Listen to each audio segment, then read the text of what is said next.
বাম গণতান্ত্রিক জোটের শীর্ষ নেতা সাবেক ছাত্র নেতা জননেতা কমরেড শফিকুল ইসলাম।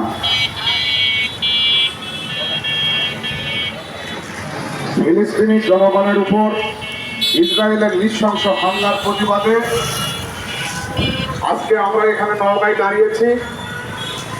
আজকের এই মানববন্ধনে সম্মানিত সভাপতি আমার সাথে তারা দাঁড়িয়েছেন, যারা আমাদের বক্তব্য শুনছেন ঘুরে দাঁড়িয়েছেন, তাদের সবাইকে আমার ব্যক্তিগত পক্ষ থেকে এবং বাংলাদেশের কমিউনিস্ট পার্টি নওগাঁ জেলা কমিটির পক্ষ থেকে সংগ্রামী শুভেচ্ছা।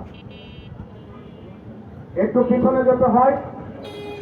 সারা পৃথিবীতে যেখানে যে গণহত্যা চলে, গণহত্যা শেষ হলে পরে অনেকদিন পরে কোনো না কোনোভাবে জানা যায় সেই সব গণহত্যার সাথে কোনো না কোনোভাবে মার্কিন যুক্তরাষ্ট্র জড়িত। মার্কিন যুক্তরাষ্ট্র এই দেশটা সারা পৃথিবীতে যেখানে যে ধর্ম বেশি সেই ধর্মের মানুষকে ধর্মীয় রাজনীতির দিকে সুরসুরি দিয়ে মানুষের মানবিক মূল্যবোধ, মানুষের মানবতা এবং বেঁচে থাকার যে লড়াই, সেই জায়গা থেকে আমেরিকা কৌশলে সরিয়ে দেয়। আপনারা জানেন ভারতে বিজেপির সরকার ক্ষমতায় আছে। এখন ভারতের প্রধানমন্ত্রী নরেন্দ্র মোদী আমেরিকায় গিয়ে ট্রাম্পের ভোট চান, আর ট্রাম্প ভারতে এসে নরেন্দ্র মোদীর ভোট চান। আর নরেন্দ্র মোদী বাংলাদেশে শেল্টার দিয়ে শেখ হাসিনাকে ক্ষমতায় রেখেছিল। তাহলে বাংলাদেশে গত 16-17 বছরে যে গণহত্যা হয়েছে তার পেছনেও হাসিনা, নরেন্দ্র মোদী এবং ট্রাম্পের ভূমিকা আছে। বাংলাদেশে 1971 সালে মুক্তিযোদ্ধারা যখন যুদ্ধ করছিল তখন এই দেশের ধর্মীয় রাজনৈতিক দলগুলো, মৌলবাদী দলগুলো মুক্তিযোদ্ধাদেরকে পাকিস্তানি আর্মিদের হাতে তুলে দিচ্ছিল এবং বলছিল তারা ইসলামের বিরুদ্ধে ষড়যন্ত্র করে। বাংলাদেশের মুক্তিযুদ্ধের শত্রু ছিল মার্কিন যুক্তরাষ্ট্র। ঠিক একইভাবে প্যালেস্টাইনের জনগণের শত্রু মার্কিন যুক্তরাষ্ট্র ইসরায়েলকে দিয়ে সে খেলিয়ে নাই। সারা পৃথিবীতে যত মৌলবাদী রাজনৈতিক দল আছে, ইহুদিদের মৌলবাদী রাজনৈতিক দলের নাম লিকুদ পার্টি, ইন্ডিয়ায় হিন্দুদের মৌলবাদী রাজনৈতিক দলের নাম বিজেপি, বাংলাদেশে মুসলমানদের মৌলবাদী রাজনৈতিক দলের নাম জামাতে ইসলামী বাংলাদেশ। এই রাজনৈতিক দলগুলো নিজ নিজ দেশে ধর্মীয় উস্কানি দিয়ে, সুরসুরি দিয়ে মানুষকে রাজনীতি করায় ঘুম পাড়িয়ে রেখে। 1948 সাল পর্যন্ত লেবানন, প্যালেস্টাইন এই জায়গাগুলো ছিল ব্রিটিশ উপনিবেশ। ব্রিটিশরা যেরকম আমাদেরকে 190 বছর শাসন করেছে, সেরকম প্যালেস্টাইন, লেবাননকেও ব্রিটিশরা শাসন করেছে। এখন প্যালেস্টাইনের গুরুত্বটা কি?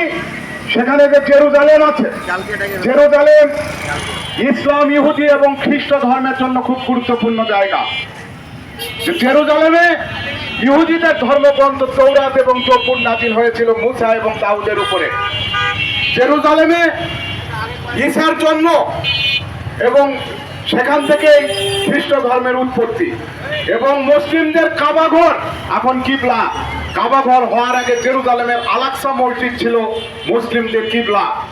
মুসলিমরা ওই জেরুজালেমের আল-আকসা মসজিদকে সামনে রেখে তারা নামাজ পড়তো। এখন যখন কাবাঘরকে সামনে রেখে নামাজ পড়ে, ঠিক সেই রকম ব্রিটিশ প্রধানমন্ত্রী ম্যাকডোনাল্ড এবং বেলফার আর্থার পরপর দুইজন প্রধানমন্ত্রী 1948 সালে যখন প্যালেস্টাইনকে স্বাধীন করে দেয়, লেবাননকে স্বাধীন করে দেয়, তখন 3 মাসের মধ্যে একদিন রাত্রেবেলা ছদ্মবেশে প্যালেস্টাইনের 49% জায়গা দখল করে ইসরায়েল রাষ্ট্রের ঘোষণা দেয়।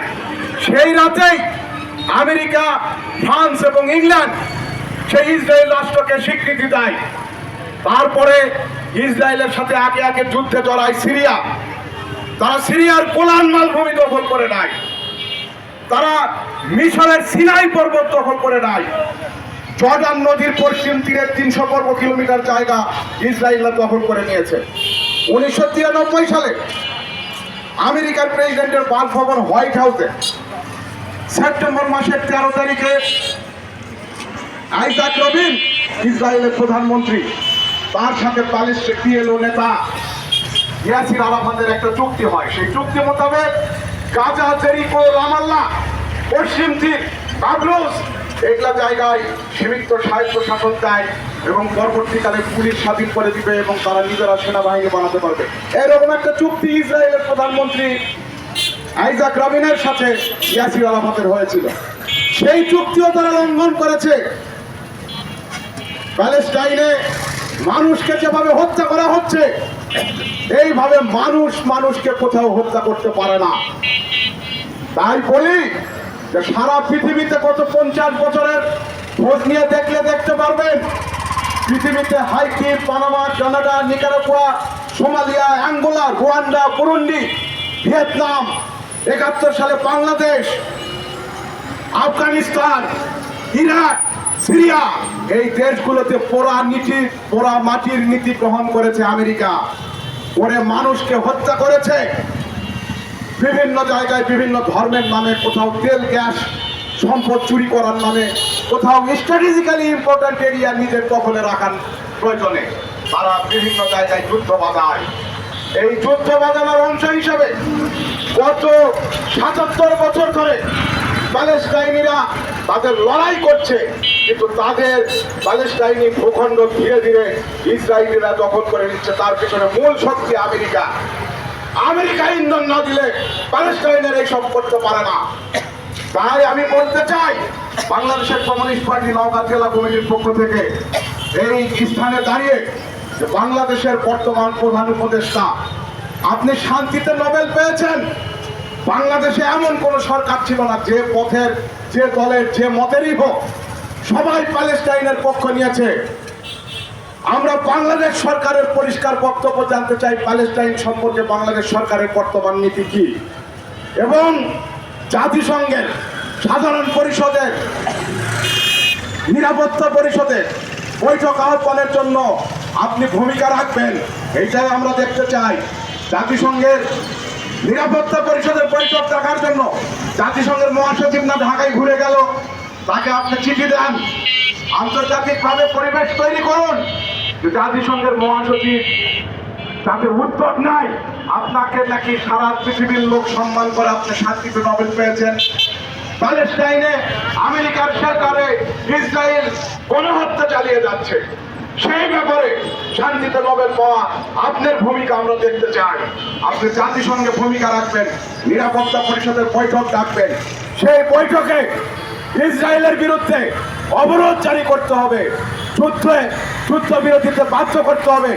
ইসরায়েলকে আমেরিকা যে মারণাস্ত্রগুলো দিয়েছে, যে যুদ্ধ বিমানগুলো দিয়েছে, সেইগুলো সিজ করতে হবে জাতিসংঘকে।